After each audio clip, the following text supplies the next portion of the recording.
یاد والا کسے ویری نے اس نو وڈنا ہی نہیں دل وچ لا بوٹا اودی یاد والا کسے ویری نے اس نو وڈنا ہی نہیں جس دل وچ حضور دی یاد پہ گئی ساری عمر کسے کٹنا ہی نہیں جیڑا پڑھیا سوالی میرے حضور دا ہے کسے خیر اگے ہاتھ اڈنا ہی نہیں چڑھ جائے ظہوری جہان ساتھ اسا ذکر حضور دا چھڑنا ہی نہیں انہی اشعار کے ساتھ دعوت خطاب دے رہا شہزادہ غوث الورا امین ولایت ترائیہ قبر المشائخ پیر طریقت رہبر شریعت حضرت صاحبزادہ پیر سید محمد اویس محبوب شاہ صاحب مجددی گیلانی سجادہ نشین دربار علی عجوبہ شریف دامت برکات مالیہ کو تشریف لائیں اور اپنے خطاب لاجواب سے ہم سب کو مستفیض و مستفید فرمائیں آپ کے آنے سے قبل اللہ اور اللہ کے رسول کے نام کو بلند کیجئے نعرہ تکبیر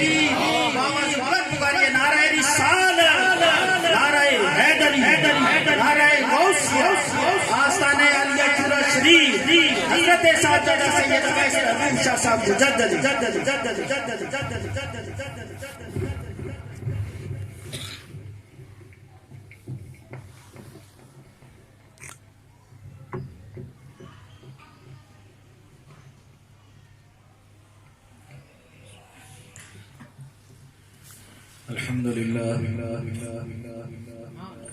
الحمد لله رب العالمين والعاقبة للمتقين والصلاة والسلام على سيدنا ومولانا محمد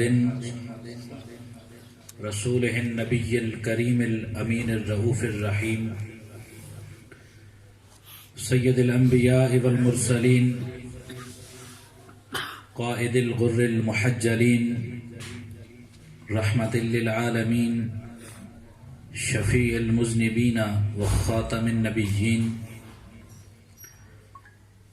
وعلى آله الطيبين الطاهرين وأصحابه الراشدين المهديين المكرمين وأولياء أمته وعلماء ملته وفقراء طريقته وأهل سنته أجمعين إلى يوم الدين أما بعد فأعوذ بالله من الشيطان الرجيم بسم الله الرحمن الرحيم ربنا اغفر لي ولوالدي وللمؤمنين يوم يقوم الحساب صدق الله العلي العظيم إن الله وملائكته يصلون على النبي يا أيها الذين آمنوا صلوا عليه وسلموا تسليما اللهم صل على سيدنا محمد وعلى آل سيدنا محمد وأصحاب سيدنا محمد وبارك وسلم جتنے حضرات موجود ہیں ایک مرتبہ انتہائی محبت اور احترام کے ساتھ برگاہ رسالت مآب میں باواز بلند ہدیہ درود و سلام پیش فرما لیں پڑھیں الصلاۃ والسلام علیک یا سیدی یا رسول اللہ الصلاۃ والسلام علیک یا سیدی یا حبیب اللہ الصلاۃ والسلام علیک یا سیدی یا رحمت للعالمین وعلی آلک واصحابک یا سیدی یا خاتم النبیین انتہائی واجب القدر والاحترام سامعین ذوالوقار معزز و محترم حاضرین گرامی قدر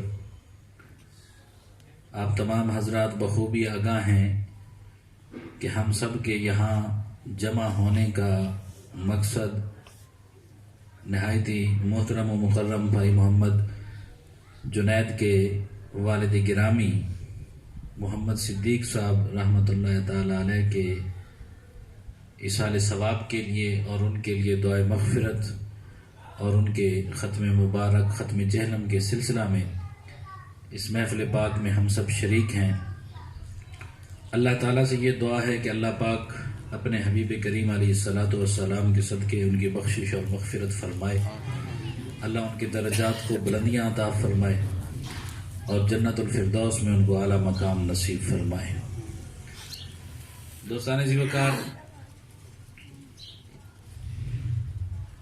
قرآن کریم کی ایک آیت کریمہ جو میں نے آپ کے سامنے تلاوت کی ہے ہم روزانہ اپنی نماز کے اندر یہ دعا پڑھتے ہیں، اور ویسے بھی عام طور پر بھی یہ دعا مانگی جاتی ہے، جو اللہ کے بڑے جلیل القدر اور علو العظم اور عظیم الشان پیغمبر حضرت سیدنا ابراہیم علیہ السلام کی دعا ہے۔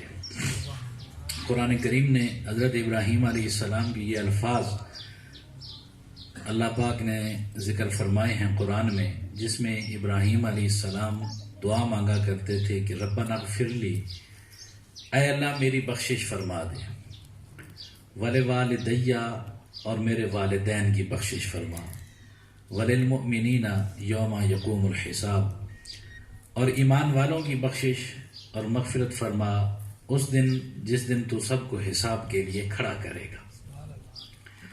دوستان وقار، اپنی زندگیوں پر اگر ہم نظر ڈالیں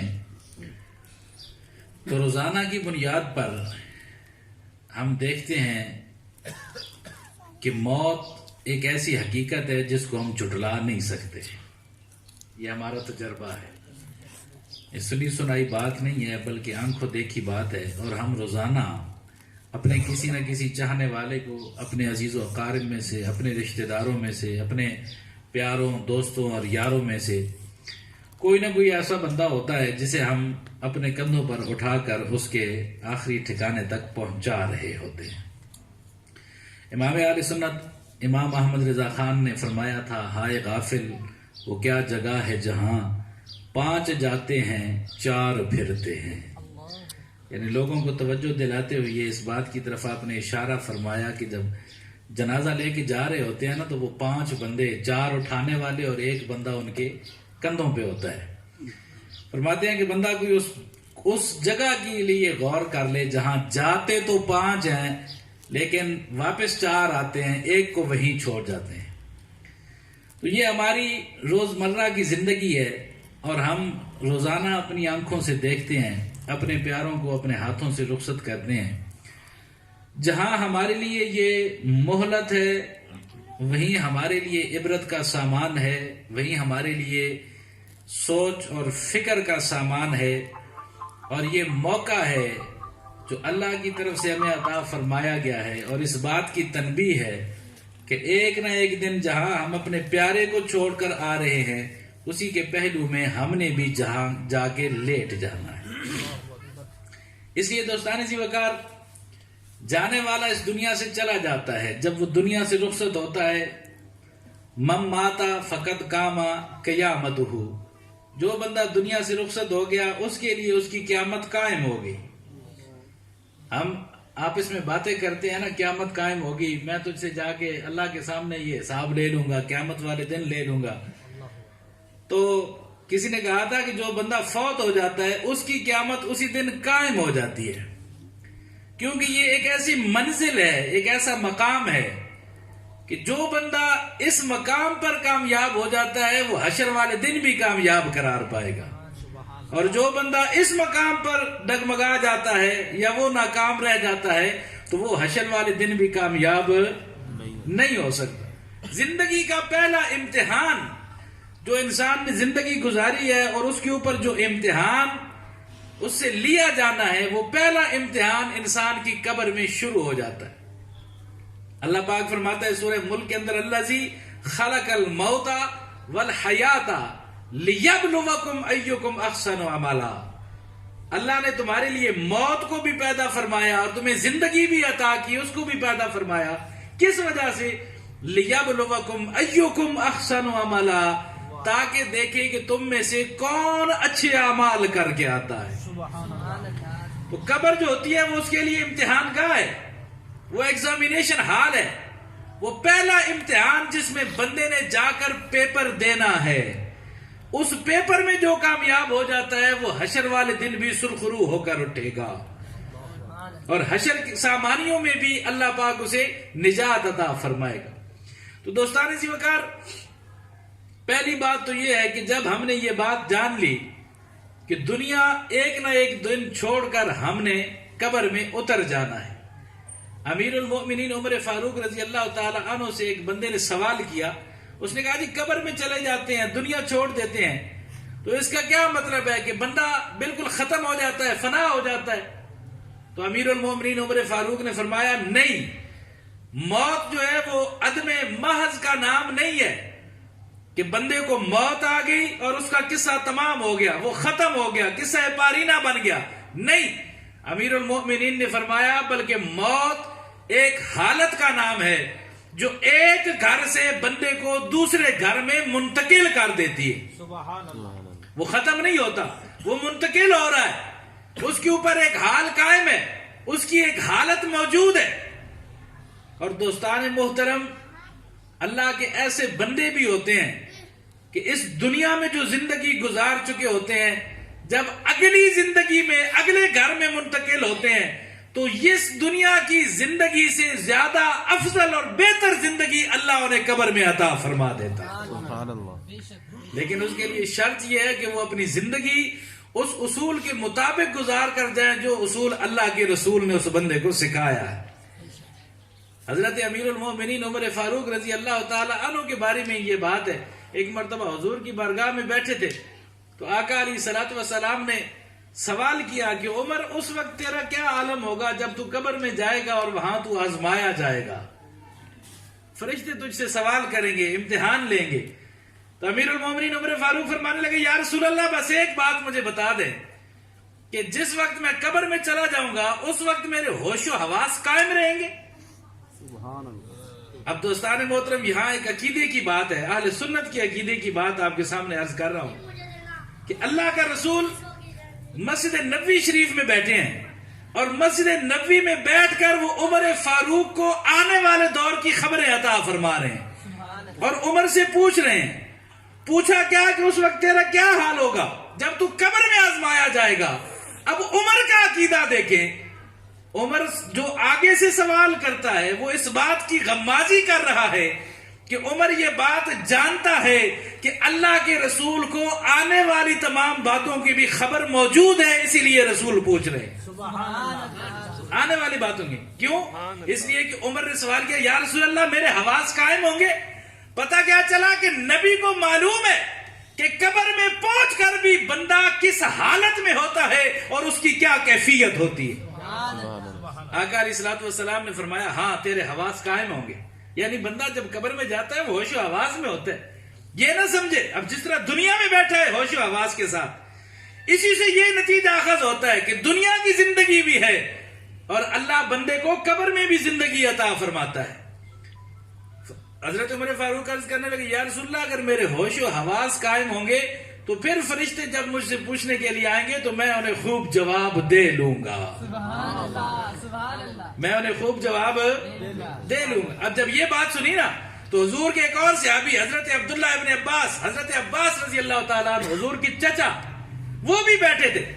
انہوں نے کہا عمر لے پھر وعدہ کر، میں تجھ سے وعدہ کرتا ہوں تو مجھ سے وعدہ کر کہ اگر میں پہلے مر گیا تو میں قبر میں ہونے والے حالات سے تجھے خبر دوں گا، اور اگر تو پہلے مر گیا تو پھر تو نے مجھے بتانا ہے کہ قبر میں تیرے ساتھ کیا بیتی ہے.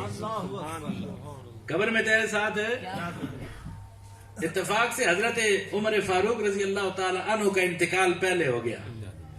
کافی عرصہ گزر گیا. ایک رات حضرت عباس کو خواب میں ملے. انہوں نے کہا عمر تو وعدہ بھول گیا ہے. انہوں نے کہا نہیں بھولا نہیں ہوں. انہوں نے کہا تو نے وعدہ کیا تھا کہ جب تو جائے گا تو قبر کی حالت اور قبر کے بارے میں مجھے بتائے گا کہ تیرے ساتھ کیا گزری ہے. اور یہ اللہ والوں سے یہ بات بعید نہیں ہے. قرآن کریم کہتا ہے کیف تکفرون باللہ وکنتم امواتا، اللہ کا انکار تم کیسے کرو گے اس حال میں کہ تم مردہ تھے. فاحیاکم، اللہ نے تمہیں زندگی عطا فرمائی. تم مردہ تھے، اللہ نے تمہیں زندگی دی. ثم یمیتکم، پھر اللہ تمہیں موت دے گا. ثم یحییکم، موت کے بعد پھر اللہ تمہیں زندگی عطا فرما دے گا. اب اگر غور کریں اس تمام طریقے کے اوپر تو پہلی زندگی جس کا ذکر کیا جا رہا ہے وہ تو انسان کی وہ زندگی ہے جو اس کی پیدائش کی صورت میں ملتی ہے. بعض لوگ کہتے ہیں جی اس کے بعد کی زندگی وہ حشر کی ہے، لیکن نہیں. اس سے اگلے جو آیت کے الفاظ ہیں ثم یحییکم کے بعد ثم یمیتکم ثم یحییکم ثم الیہ ترجعون. وہ جو حشر میں فرمایا پھر تم اس کی طرف لوٹائے جاؤ گے. اللہ کی طرف لوٹنا حشر میں ہوگا. اب لوٹنے سے پہلے بھی زندگی ہے اور مرنے کے بعد زندگی ہے. پتہ یہ چلا کہ وہ زندگی جو مرنے کے بعد اور حشر سے پہلے انسان کو نصیب ہوتی ہے وہ قبر کی زندگی ہے جو اللہ بندے کو قبر میں عطا فرماتا ہے. اور اس سے یہ بھی معلوم ہوا کہ قبر میں جا کر بندہ ختم نہیں ہو جاتا, اس کو زندگی مل رہی ہوتی ہے. اب جیسے اس کے اچھے اعمال تھے ویسی ہی اس کو اچھی زندگی دی گئی ہے. اگر اعمال نیک تھے تو اس کی زندگی کی اچھائیوں میں, حسن میں, رعنائیوں میں, قبر میں اضافہ ہوتا چلا جاتا ہے. اسے سہولتیں ملتی چلی جاتی ہیں. اس کی قبر جنت کا باغ بنتی چلی جاتی ہے. اس کی قبر کو کشادگی نصیب ہوتی چلی جاتی ہے.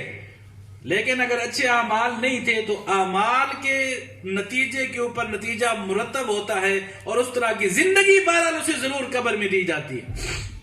اس لیے دوستان محترم, جب زندگی گزار کے ہم نے قبر میں جانا ہے, اور قبر کی منزل اتنی آسان منزل نہیں ہے. جب حضرت عباس نے یہ بات پوچھی نا عمر فاروق سے تو فرمانے لگے 10 سال کے بعد انہیں حضرت عمر فاروق کی زیارت نصیب ہوئی.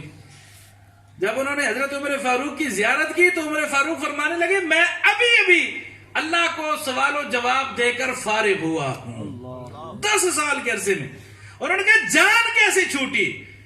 انہوں نے کہا جان, اب یہ وہ بات بندہ کر رہا ہے جو رسول اللہ کی مراد ہے, جس کو حضور نے دعائیں مانگ کر اللہ سے مانگا ہے اپنے لیے.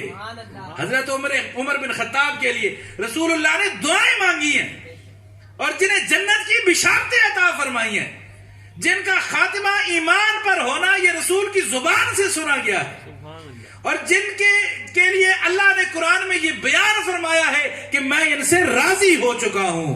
رضی اللہ عنہم ورضوا عنہ, یہ اللہ سے راضی ہیں اور اللہ ان سے راضی ہے. ان کا عالم یہ ہے کہ وہ حساب و کتاب دینے پہ آتے ہیں تو 10 سال گزرتے ہیں. آپ اپنا اندازہ کریں آپ کا عالم کیا ہو. آپ کے لیے تو جنت کی بشارت بھی نہیں ہے, آپ کے لیے تو جنت کی خوشخبری بھی نہیں ہے, آپ کے لیے مغفرت کا مجدہ جو ایک بالکل اس کے لیے واضح کر دیا جاتا ہے وہ بھی نہیں ہے. آپ کو یہ بھی نہیں معلوم کہ آپ کا رب آپ سے راضی ہے یا نہیں ہے. تو پھر آپ کا عالم کیا ہوگا جو آپ قبر کو اتنا آسان سمجھ لیں. انہوں نے پوچھا پھر فیصلہ کیا ہوا؟ انہوں نے کہا فیصلہ یہ ہوا کہ حساب و کتاب دینے کی باری آئی, میں دیتا رہا. آخر میں اللہ نے حکم صادر فرمایا جاؤ اس کو بغیر کسی وجہ کے معاف کر دو. عمر فاروق کو بغیر کسی وجہ کے معاف کر دو.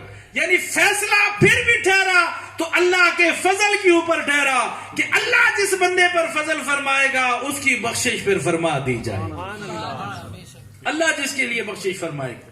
دوستان محترم, یہ ان لوگوں کے لیے یہ بات کی گئی, اور ہمارے اور آپ کے اعمال کو پتہ یہ چلا کہ بندہ زندگی ایسے گزارے کہ جس زندگی گزارنے کے ڈھنگ سے اللہ بھی راضی ہو, اللہ کا رسول بھی راضی ہو جائے, تاکہ اس کی قبر بھی سنور جائے, اس کا حشر بھی سنور جائے. دنیا کو ہم نے چھوڑنا تو ہے. بعض بندے وہ ہوتے ہیں جو دنیا کو اپنی مرضی سے اور خوشی کے ساتھ چھوڑتے ہیں. ایسی بھی مخلوق قائم ہے. اب وہ خوشی کس وجہ کی ہوتی ہے وہ میں آپ کو بتاتا ہوں. اور بعض بندے وہ ہوتے ہیں جن کا دل نہیں چاہ رہا ہوتا دنیا چھوڑنے کو, جن کا دل نہیں چاہ رہا. سکندر یونانی جب وہ دنیا کو فتح کرنے کے لیے نکلا نا تو 33 سال کی عمر کا نوجوان تھا. اب یہ ہمارے اس علاقے سے گزرا ہے, وہ یہ ملتان, تلمبا, میاں چنو, یہ سب کچھ فتح کرتے کرتے وہ ٹیکسلا کے قریب جا کر پہنچا ہے. اس کا لشکر جب ٹیکسلا کے قریب پہنچا تو 33 سال عمر تھی سکندر یونانی کی, جسے آپ سکندر اعظم کہتے ہیں, الیگزینڈر. 33 سال کی عمر. جب ٹیکسلا پہنچا تو اس کا آخری وقت آ گیا, بخار چڑھ گیا نا اس کو, اور موت نے اپنا شکنجا کس لیا. اس کا بس اب اسے نظر آ گیا کہ اب میں نہیں بچوں گا. اس نے اپنے لشکر کو جمع کیا, واپسی کا سفر, اس نے کہا واپسی کا سفر کرو. بیماری کے عالم یہاں تلمبے جب پہنچا میاں چنو کے قریب تو یہاں آ کر وہ بستر موت پر وہ لیٹ گیا. اب اس نے اپنے لشکر کو جمع کیا, اس نے کہا میری ایک خواہش ہے میں نے جتنی فتوحات کی ہیں، کوئی ایسا بندہ جو یہ ساری فتوحات لے لے اور بدلے میں مجھے صرف اتنا موقع مل جائے کہ میں واپس اپنے یونان پہنچ جاؤں، میں واپس اپنے بولیں، لیکن موت نے اسے موقع نہیں دیا. بعض لوگ ایسے ہوتے ہیں جو ہنسی خوشی موت کو گلے لگاتے ہیں، اور بعض لوگ ایسے ہوتے ہیں جن کا دل نہیں کر رہا ہوتا دنیا چھوڑنے کو، لیکن انہیں بھی دنیا چھوڑنا بولیں پڑتی ہے. بعض اپنی خوشی سے جاتے ہیں. خوشی سے کون جاتا ہے؟ جب مرد مومن کی بات آتی ہے نا روح نکالنے کی، رسول اللہ کا کلمہ پڑھنے والا حضور کا سچا غلام جب دنیا سے جاتا ہے، اس کی موت پتہ ہے کیسے قبض کی جاتی ہے؟ حدیث میں آتا ہے اللہ کے اوپر کوئی عمل دشوار نہیں ہے، لیکن جب مرد مومن کی روح قبض کرتا ہے تو یہ امر اللہ کو بڑا گراں گزرتا ہے، کیونکہ وہ بندہ بڑا پیارا ہوتا ہے اللہ کو. اب موت کی تکلیف تو ہے، اسے تکلیف ہوتی ہے، اور اللہ اس بات کو برداشت نہیں کرتا کہ میرے بندے کو تکلیف ہو رہی ہے. اب اس کے لیے طریقہ کیا اختیار کیا جاتا ہے؟ حدیث پاک کی روح سے 3 طریقے ہوتے ہیں. ایک طریقہ یہ ہے کہ اللہ فرشتوں کو حکم ہے وہ اس کے ایمان کے درجے کے مطابق ہے. ایک تو یہ ہے کہ اسے گلاب کا پھول سنگھایا جاتا ہے کہ اس کی خوشبو سونگ. مرد مومن وہ گلاب کا پھول سونگتا ہے اور اس کی خوشبو جب وہ کھینچتا ہے تو ادھر سے اس کی روح کھینچ لی جاتی ہے، اسے تکلیف نہیں ہوتی. دوسری بات یہ ہے کہ مرد مومن کو اس کے لیے تیار کیے گئے انعامات دکھائے جاتے ہیں. وہ جیسے ہی اس کے سامنے سے پردہ ہٹتا ہے نا، وہ دیکھتا ہے کہ اللہ نے میرے لیے کیا کیا تیار کر رکھا ہے جنت میں. وہ اسی بات میں مگن ہوتا ہے اور اس سے پوچھا جاتا ہے کہ یہاں تو نے پہنچنا ہے، یہ لینا چاہتا ہے، یہ گھر لینا چاہتا ہے، یہ باغ لینا چاہتا ہے، یہ نہر لینا چاہتا ہے، اور وہ کاوش کرتا ہے، کوشش کرتا ہے کہ ہاں میں جانا چاہتا ہوں. وہ جیسے ہی جانے کے لیے آگے بڑھتا ہے تو اس کی روح کو کھینچ لیا جاتا ہے، اس وقت اسے معلوم نہیں ہوتا. اور تیسرا طریقہ یہ ہے کہ جنت میں جو مومن کے رشتہ دار بیٹھے ہوتے ہیں نا، ان کی زیارت کروائی جاتی ہے. ان کی زیارت، اس کا باپ بیٹھا ہے، اس کے رشتہ دار، اس کی ماں، جو جنت میں بیٹھا ہے، حتیٰ کہ اس وقت اسے رسول کریم علیہ الصلوۃ والسلام کی زیارت کروائی جاتی ہے. سبحان اللہ. اور اس سے پوچھا جاتا ہے کہ کیا تو اللہ کے رسول سے ملنا چاہتا ہے، اور کیا اپنے ماں اور باپ سے ملنا چاہتا ہے؟ اب وہ اس ملنے کے شوق میں حامی بھرتا ہے کہ ہاں میں نے ملنا ہے. وہ جیسے ہی آگے بڑھتا ہے اس کی روح کو آگے سے قبض کر لیا جاتا ہے. یہ مومن، یہ وہ بندہ ہے، حضور نے فرمایا من احب لقاء اللہ احب اللہ لقاءہ. جو بندہ اللہ سے ملاقات کو پسند کرتا ہے پھر اللہ بھی اس کی ملاقات کو پسند فرماتا ہے. سبحان اللہ. سبحان اللہ. اور دوستان محترم، کتنے مقدر والا ہے وہ بندہ جس کی ملاقات کو اللہ پسند فرما رہا ہے. سبحان اللہ. جس کی ملاقات کو بولے یار کوئی گل سمجھ آتی بھی؟ سبحان پریشان تو اللہ. نہیں بیٹھے نہیں جی نہیں. ہیں؟ نہیں جی. ذرا بولو سبحان اللہ، بولو سبحان اللہ. نعرہ تکبیر. اللہ اکبر. گرمی لگی تو تد بھی دس دینا، بھوک لگی تد بھی دس دینا. یہ جو کوئی معاملہ تو نہیں ہے گا؟ نہیں جی نہیں. گلا سمجھ آ رہی ہیں؟ میرے شک. مرد مومن کی یہ شان ہے. جب اس دنیا کو چھوڑنا ہے نا، اور چھوڑنے والا من احب لقاء اللہ احب اللہ لقاءہ، جو اللہ کی ملاقات کو پسند کرتا ہے پھر اللہ بھی اس سے ملاقات کو پسند کرتا ہے. سبحان اللہ. تو بندے نے جب دنیا چھوڑنی ہے تو پھر ایسا مقصد کیوں نہ آئے، ایسا ٹائم کیوں نہ آئے کہ جب اسے کھینچ کے لیا جا رہا ہو. نہیں، بلکہ زندگی ایسے گزارے کہ جب وقت آخر آئے تو وہ خود بھاگتا ہوا چلا جائے. کیوں؟ اس لیے کہ وہ جانتا ہے کہ الموت جسر یوصل الحبیب الی الحبیب.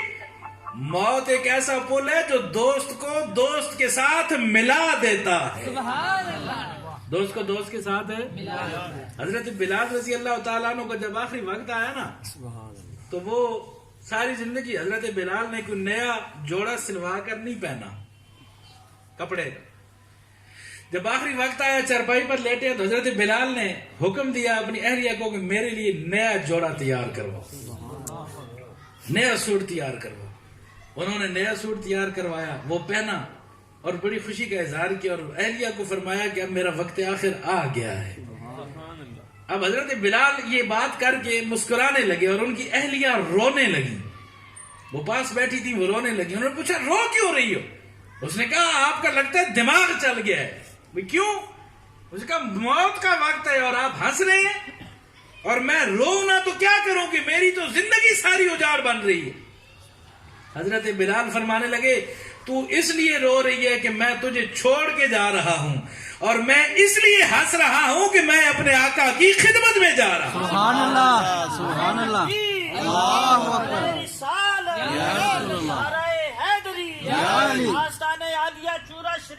زندہ باد.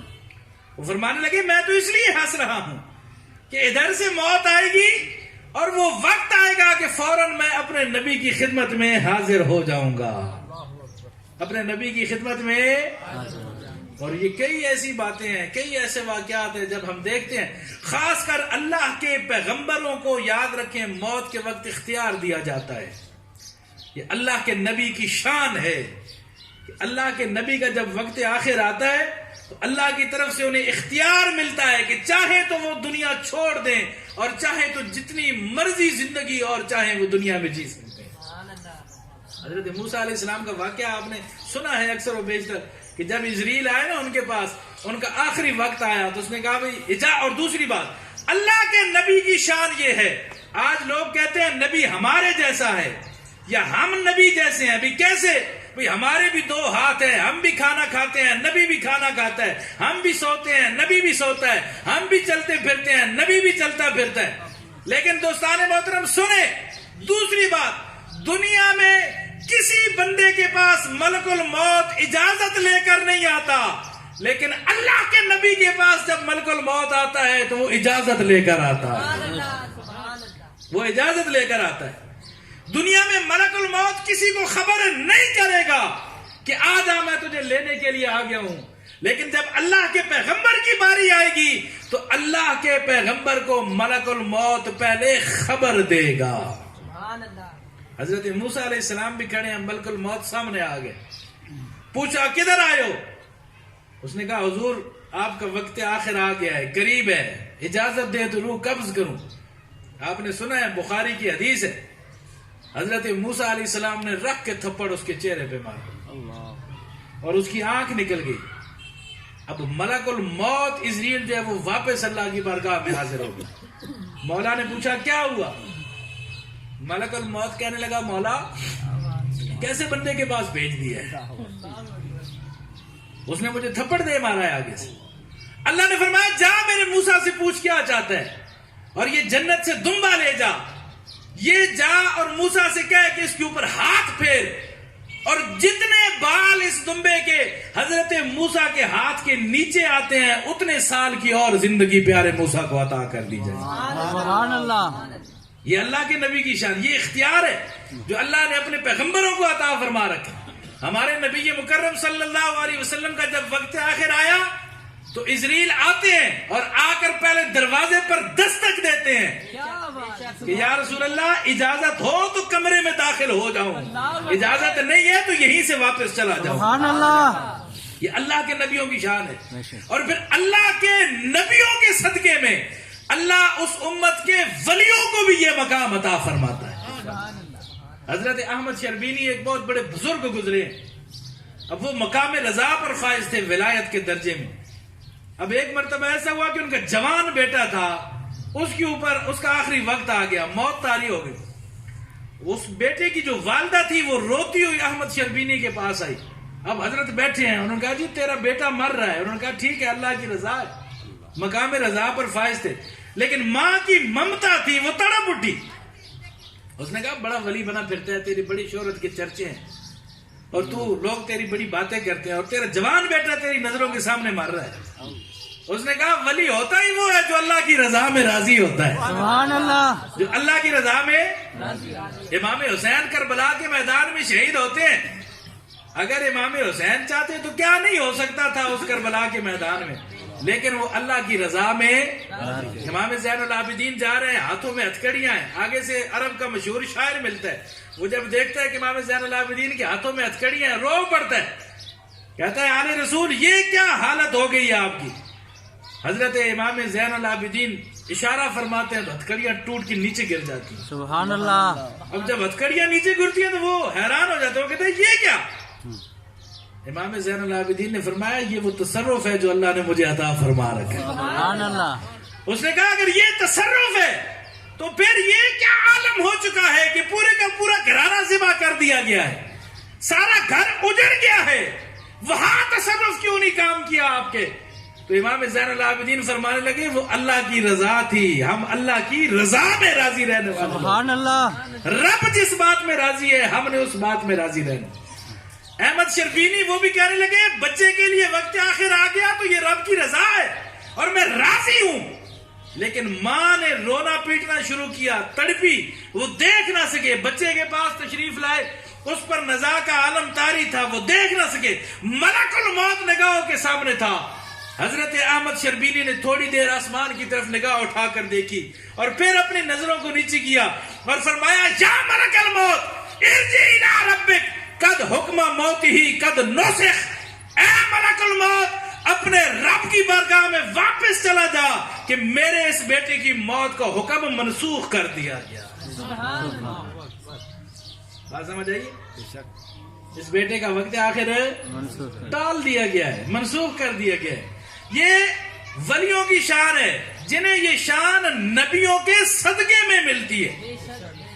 حضرت موسیٰ علیہ السلام کے پاس وہ آ گیا, وہ دمبا لے کے. اس نے کہا پھر آ گیا سامنے, فرمایا پھر کیوں آیا ہے؟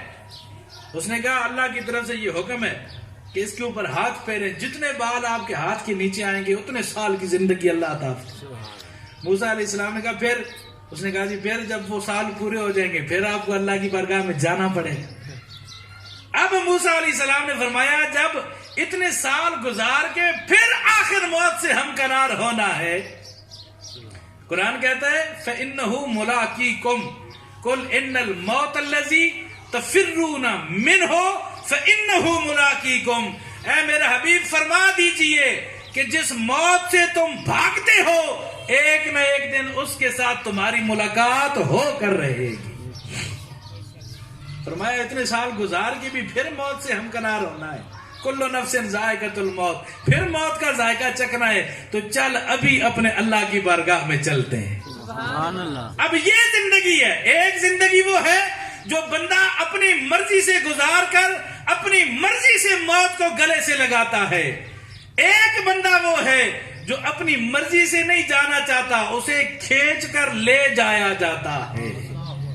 دوستان محترم, کامیاب زندگی وہی ہے جو بندہ ہنس کے موت کو گلے لگا لیتا ہے, اور مومن کی نشانی یہی ہے.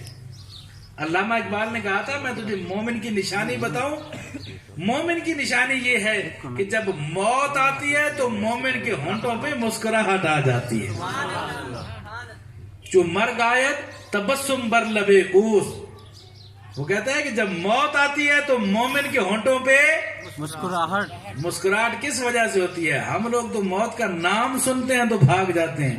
ان کی مسکراہٹ اسی وجہ سے ہوتی ہے کہ انہیں اپنے حبیب سے ملاقات کا موقع نصیب ہو رہا ہے.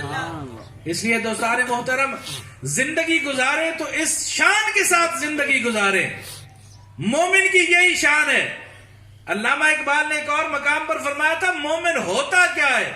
وہ کہتے ہیں یہ راز کسی کو نہیں معلوم کہ مومن قاری نظر آتا ہے حقیقت میں ہے قرآن. مومن وہ ہوتا ہے جو چلتا پھرتا قرآن ہوتا ہے, جو چلتا پھرتا قرآن ہے. یہ مومن جب قبر میں جاتا ہے, جب اس کا وقت آخر آتا ہے, جب یہ میدان حشر میں اٹھے گا تو اس مومن کی نرالی ہی شان ہوگی. نور آنکھوں میں تو چہروں پہ اجالے ہوں گے, مصطفیٰ والوں کے انداز نرالے ہوں گے.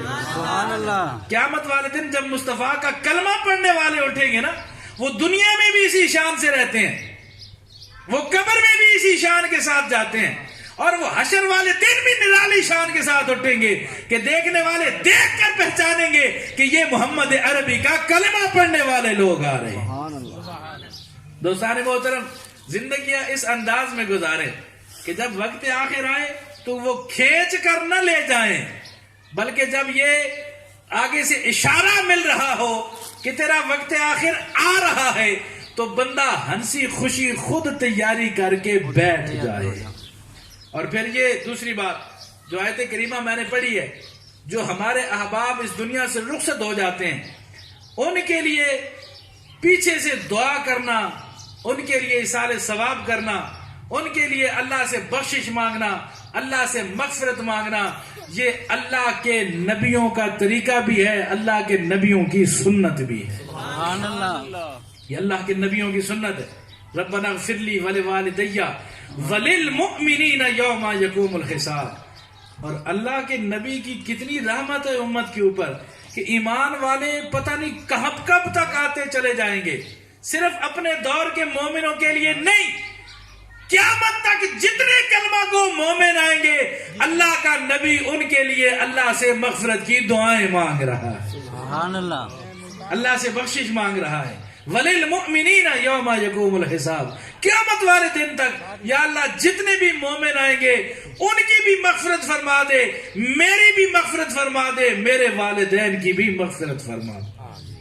تو اپنے چاہنے والوں کے لیے، اپنے ماں باپ کے لیے، اپنے رشتہ داروں کے لیے، اپنے دوست و احباب کے لیے، بلکہ جمیع مومنین مومنات کے لیے اللہ سے معافی طلب کرنا. اور دوستان محترم یاد رکھیں، اللہ تعالیٰ نے اس امت کے اوپر جو بے پناہ نعمتوں کے دروازے کھول رکھے ہیں، ان نعمتوں میں سے ایک بہت بڑی نعمت یہ ہے کہ اللہ نے اس امت کے لیے توبہ اور استغفار کا دروازہ کھلا رکھا ہوا ہے. سبحان اللہ. توبہ اور استغفار کا دروازہ، بندہ جتنی مرضی گناہ کرے، جتنی مرضی نافرمانیاں کرے، حتیٰ کہ وہ کر کے دنیا سے چلا جائے، یہ کسی اور امت کو یہ درجہ اللہ نے نصیب نہیں کیا. یہ صرف امت محمدیہ کا خاصہ ہے کہ رسول اللہ کا کلمہ پڑھنے والا قبر میں جب داخل ہوتا ہے تو وہ گناہگار داخل ہوتا ہے، لیکن قیامت والے دن جب وہ قبر سے اٹھے گا تو گناہوں سے پاک ہو کے میدان حشر میں. سبحان اللہ. اب یہ کلیہ یاد رکھیں کہ گناہ ہمیشہ نیکیوں کی وجہ سے معاف ہوتے ہیں. ان الحسنات یذہبن السیئات. قرآن کا قاعدہ ہے کہ جو نیکیاں ہیں وہ برائیوں کو مٹا دیتی ہیں، ختم کر دیتی ہیں. سوچنے کی بات ہے، بندہ قبر میں چلا گیا، وہ تو کوئی کام نہیں کر سکتا، نہ وہ نیکی کر سکتا ہے، نہ وہ برائی کر سکتا ہے، نہ کوئی اچھا عمل کر سکتا ہے، نہ کوئی برا عمل کر سکتا ہے. تو پھر وہ کیا وجہ ہے، وہ کون سا طریقہ ہے کہ جب قبر میں داخل ہوا تھا تو برائیوں کے انبار لے کر داخل ہوا تھا، گناہوں کی گٹھڑیاں لے کر داخل ہوا تھا، لیکن قیامت والے دن جب قبر سے نکلے گا تو سارے گناہ اس کے معاف ہو چکے ہوں گے. سبحان اس نے اللہ. قبر میں کوئی نیکی تو نہیں کی کہ جس کی وجہ سے اس کے گناہ معاف ہوتے چلے جائیں. اور دارالعمل جو ہے وہ دنیا ہے، دنیا کا عمل قبر میں فائدہ پہنچا سکتا ہے. قبر جو ہے وہ مقام برزخ ہے، اس میں انسان مکلف ہی نہیں ہے عمل کرنے کا، نہ وہ عمل کر سکتا ہے. تو وہ کون سی ایسی بات ہے کہ جس نے قبر میں لیٹے ہوئے اس انسان کے گناہوں کو معاف کرا دیا؟ دوستان محترم، وہ صرف اور صرف ایک کام ہے کہ جو وہ اپنے پیچھے چھوڑ کر گیا تھا، وہ ہاتھ اٹھا اٹھا کر اس کے لیے دعائیں کرتے رہے، اس کے نام کے نیک اعمال کرتے رہے، اور ان عملوں کے ثواب کے بدلے میں اللہ اس کے گناہوں کو معاف فرماتا. سبحان اللہ. گناہ اس نے کیے تھے لیکن اولاد نیک چھوڑ کے گیا تھا، اس نے اللہ سے دعا مانگی، یا اللہ میرے ماں باپ کو معاف کر دے. اس نے کوئی چیز پکڑی، اس نے کہا یہ میرے باپ کے، میری ماں کے نام پر صدقہ ہے، قیامت تک اسے ثواب ملتا رہے گا. اس نے کوئی ایسا کام جاری کر دیا ثواب والا، وہ کام ہوتا رہا، اسے ثواب پہنچتا رہا. وہ گناہ لے کر داخل ہوا تھا قبر میں، ثواب پہنچتا رہا، امداد پہنچتی رہی، نیکی پہنچتی رہی، گناہ معاف ہوتے رہے. قیامت کا دن جب آئے گا تو وہ گناہوں کی گٹھڑیاں لے کر جانے والا گناہوں سے پاک ہو کر قبر سے اٹھایا جائے. سبحان اللہ. اب یہ کتنی بڑی نیکی ہے جو مرنے والے کے ساتھ انسان کرتا ہے. ہمیں اپنے باپ سے پیار ہے؟ بولیں. بے شک ہے. کون کون بندہ ہے وہ کوئی ایسا بدنصیب ہی ہوگا جو یہ کہے گا کہ مجھے اپنے ماں باپ اچھے نہیں لگتے؟ ہر بندے کو اچھے لگتے ہیں. بے شک بے شک. آپ کا باپ یہاں تکلیف میں پڑا ہو، ماں پڑی ہو، کیا کوئی نیک اولاد حلالی اولاد اس بات کو برداشت کر سکے گی کہ میرے ماں باپ کے اوپر تکلیف آ جائے؟ نہ جی اذان سے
ایک مرتبہ درود پاک پڑھ لیں سارے.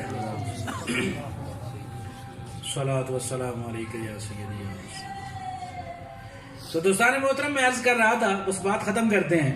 کوئی اولاد اپنے ماں باپ کو کسی بھی تکلیف میں مبتلا نہیں دیکھ سکتی. اگر ماں باپ اپنی اولاد کے ساتھ چاہت رکھتے ہیں تو اولاد بھی اپنے ماں باپ کے ساتھ بڑا پیار رکھتی ہے. وہ حضرت بابا فرید الدین نے فرمایا تھا، یہ حقوق بھی ہیں، ماں باپ کے حقوق بھی ہیں. بابا فرید نے فرمایا تھا اگر کسی کا باپ لیٹا ہو نا اور اس کے پاؤں کیچڑ میں لتھڑے ہوئے ہوں اور بیٹا آ جائے اور اپنی زبان سے وہ اپنے باپ کے پاؤں کو چاٹ کر صاف کر دے تو بابا فرید فرمانے لگے وہ پھر بھی اپنے باپ کا حق ادا نہیں کر سکتا.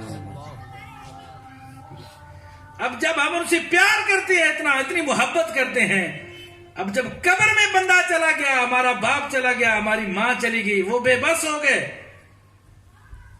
تو ان سے پیار کا تقاضا یہ ہے کہ ہم ایسا کام کریں جو انہیں قبر میں راحت پہنچائے. اور اللہ نے اس امت کو یہ نعمت دی ہے کہ بندہ اپنے لیے خود معافی مانگے، اللہ پھر بھی معاف کر دیتا ہے. اس بندے کے لیے کوئی اور معافی مانگے، اللہ پھر بھی معافی عطا فرما دیتا. یہ اللہ کی رحمت ہے اس امت کے اوپر.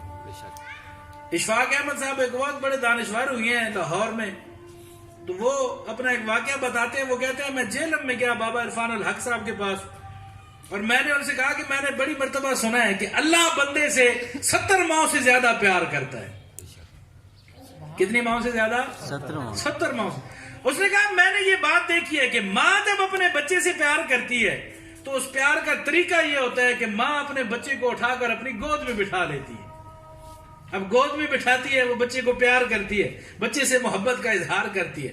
اس نے کہا اللہ کی گود کون سی ہے جو 70 ماؤں سے زیادہ بندے سے پیار کرتا ہے؟ اللہ کی تو کوئی گود نہیں ہے، تو پھر پیار کیسے کرتا ہے؟ تو بابا عرفان الحق صاحب فرمانے لگے اشفاق احمد تو نے ساری زندگی گزار دی، ابھی تک تجھے یہ نہیں پتا چلا کہ اللہ کی گود کون سی ہے؟ اس نے کہا جی نہیں. تو وہ فرمانے لگے اللہ کی گود توبہ ہے. بندہ جب توبہ کرتا ہے تو وہ سمجھ لے کہ میں اللہ کی گود میں بیٹھا ہوں اور اللہ مجھ سے محبت فرما. سبحان اللہ، سبحان اللہ. وہ جب اللہ سے معافی مانگتا ہے تو وہ گویا اللہ کی گود میں بیٹھا ہوتا ہے، اللہ کی محبت اس پر برس رہی ہوتی ہے، اسی وجہ سے اللہ اسے معافی کی توفیق عطا فرما رہا ہے. سبحان اللہ. اس لیے دوستان محترم یہ اللہ کی طرف سے بہت بڑی نعمت ہے اس امت کے لیے کہ وہ اپنے لیے معافی مانگے یا حضور کی ساری امت کے لیے معافی مانگے، اپنے ماں باپ کے لیے مانگے یا اپنے بہن بھائیوں کے لیے مانگے. ان کے لیے کوئی بھی ثواب کا کام کریں گے اللہ ان کے الفاظ ادا کی ہوئی الفاظ اور ان کی دعائیں مانگنے کی وجہ سے ان کو بخشش عطا فرما دے گا. سبحان اللہ. اللہ ان کو مغفرت عطا فرماتا. حدیث پاک میں آتا ہے، ابو داؤد کی حدیث ہے کہ جنت کے اندر درجے بلند ہوتے ہیں. اللہ تعالیٰ مرد صالح کا درجہ جنت میں بلند فرماتا ہے. اب وہ آگے سے سوال کرتا ہے مولا درجے تو نیکیوں کی وجہ سے بلند ہوتے ہیں اور میں نے کوئی نیک کام ابھی تک نہیں کیا جس کی وجہ سے میرا درجہ بلند ہو جاتا, تو نے میرے درجے کو کیسے بلند کر دیا؟ تو اللہ فرماتا ہے ہاں تو نے نیک کام نہیں کیا لیکن بے استغفار ولد کا, جو اولاد پیچھے چھوڑ کے آیا ہے اس نے تیرے لیے استغفار طلب کی ہے, معافی مانگی ہے اور میں نے اس کی دعا کو قبول کر کے تیرے درجے کو بلندی عطا فرمائی. سبحان اللہ, سبحان اللہ. اس کی دعا کی وجہ سے تجھے یہ مرتبہ نصیب ہوا ہے. تو یہ کتنا بڑا عمل ہے, کتنی بڑی امداد ہے جو ہم اپنے پیاروں کو پہنچا سکتے ہیں. اور یہ ان کے لیے بھی نفع مند ہے, یہ ہمارے لیے بھی نفع مند ہے کہ ان کے درجے بلند ہو رہے ہیں, ہمارے نامہ اعمال میں نیکیوں کا اضافہ ہوتا چلا جا رہا ہے. سبحان اللہ. اسلام کی یہ شان ہے کہ اسلام اپنے ماننے والوں کے عمل کو ضائع نہیں کرتا.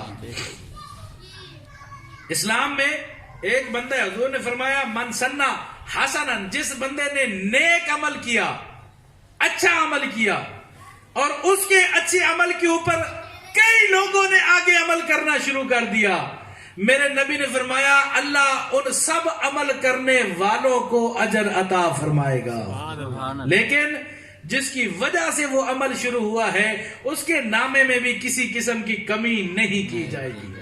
الدال علی الخیر کفاعلہ, حضور نے فرمایا بھلائی کی طرف دلالت کرنے والا, رہنمائی کرنے والا ایسا ہی ہے جیسا وہ خود بھلائی کرنے والا ہے. سبحان اللہ. تو یہ کتنا بڑا اجر ہے کہ ہم ایک کام کر رہے ہیں, ہم درود شریف پڑھتے ہیں, ہم قرآن کا پارہ پڑھتے ہیں اور ہم اس کا ثواب اپنے ماں باپ کو ایصال ثواب کرتے ہیں, امت مسلمہ کو کرتے ہیں, انہیں بھی ثواب پہنچ رہا ہے اور ہمارے اپنے نامہ اعمال میں بھی نیکیوں کا انبار لگ رہا ہے. اس لیے دوستان ذی وقار یہ سنت ہے اللہ کے پیغمبروں کی اور اس سنت کو ہمیں پکڑنا چاہیے. بے شک. اگر ہم اپنے والدین سے پیار کرتے ہیں, اپنے رشتہ داروں کو اچھا جانتے ہیں, دوستیاں نبھاتے ہیں, بڑے دعوے سننے کو ملتے ہیں جی دوست نے دوست کی خاطر جان دے دی ہے. دوستی ہوتی وہ ہے جو جان لے لیتی ہے یا جان دے دیتی ہے, لیکن دوستان محترم میں یہ کہتا ہوں کہ اصل دوستی وہ ہوتی ہے جیسا کہ قرآن نے کہا ہے نا, الاخلاء یومئذ بعضهم لبعض عدو الا المتقین. جب قیامت کا دن آئے گا نا تو وہ دوستیاں نبھانے والے ایک دوسرے کے دشمن بن جائیں گے, لیکن جو متقی لوگ ہیں ان کی دوستی اس وقت بھی قائم رہے گی. بے شک, بے شک. جو نیک لوگ ہیں ان کی دوستی اس وقت بھی قائم رہے گی. تو دوستی نبھانے کا دنیا میں تو ہر کوئی نبھاتا ہے کہ کچھ غرضیں ہوتی ہیں, کچھ مفاد ہوتے ہیں, کچھ ان کے ساتھ فائدے پیوست ہوتے ہیں جو انسان کو حاصل کرنے ہوتے ہیں, لیکن اصل دوستی نبھانے کا مزہ تب ہی آتا ہے جب ایک دنیا چھوڑ دیتا ہے اور دوسرا اس کے پیچھے اس کے لیے اپنے رب سے مغفرت کی دعائیں مانگنا شروع کرتا ہے, اس کے ایصال ثواب کے لیے کام کرتا ہے, اس کی بخشش کے لیے کام کرتا ہے.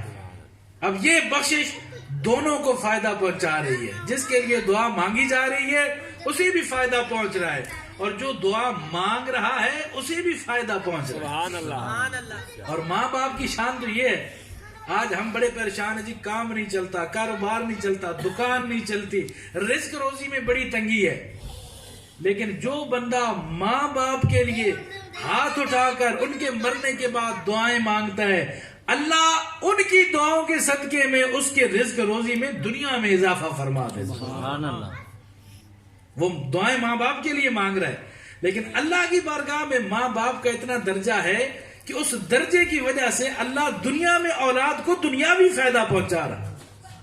اور قرآن میں جہاں کہیں بھی اللہ نے اپنی عبادت کا ذکر کیا ہے وہیں ساتھ اللہ نے اس بات کا اعلان فرمایا ہے کہ والدین کے ساتھ احسان کیا کرو, والدین کے ساتھ نیکیاں کیا کرو.